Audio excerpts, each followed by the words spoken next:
السلام علیکم ورحمۃ اللہ وبرکاتہ۔ فطرانہ جو ہے وہ 1 سا نکالنا چاہیے، خواہ وہ 1 سا گندم کا ہو یا کھجور کا ہو یا جو کا ہو یا منقے کا ہو، کسی بھی چیز کا 1 سا یعنی 2.5 کلو یہ شرعی طور پہ فطرانے کی مقدار ہے، اور اتنا فطرانہ ہر مسلمان کو ادا کرنا چاہیے۔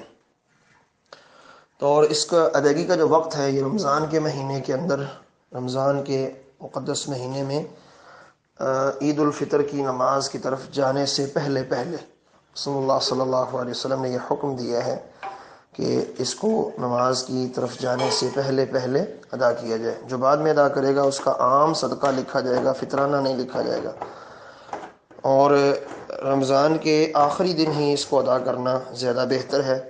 البتہ اگر کوئی 1-2 دن پہلے بھی ادا کر لے تو اس کی بھی علماء نے گنجائش رکھی ہے۔ زکوٰۃ، صدقہ اور فطرانے کا فرق بتا دیں۔ زکوٰۃ جو ہے یہ صاحب نصاب پہ فرض ہوتی ہے، جس کے پاس نصاب ہو۔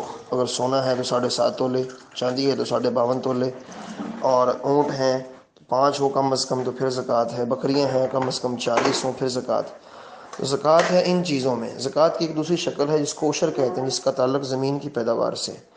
20 من اگر پیداوار ہو کسی چیز کی تو اس میں سے اگر زمین کو پانی جو ہے وہ قیمتاً لگتا ہے تو 20واں حصہ، نہیں تو 10واں حصہ فری کا لگتا ہے، تو یہ زکوٰۃ ہے۔ فطرانہ جو ہے یہ اس کے لیے نصاب کا ہونا ضروری نہیں ہے، لیکن زکوٰۃ کے لیے نصاب کا ہونا ضروری ہے۔ فطرانے کے لیے سال کا گزرنا ضروری نہیں ہے، لیکن زکوٰۃ تب فرض ہوتی ہے جب مال نصاب کو پہنچا ہوا ہو اور پورا سال کا سال گزر جائے، اس وقت زکوٰۃ ہوتی ہے۔ فطرانہ 2.5 کلو ادا کرنا ہوتا ہے، اور زکوٰۃ جو ہے 2.5% ٹوٹل مال کا 2.5%، 40واں حصہ ادا کرنا ہوتا ہے۔ السلام علیکم۔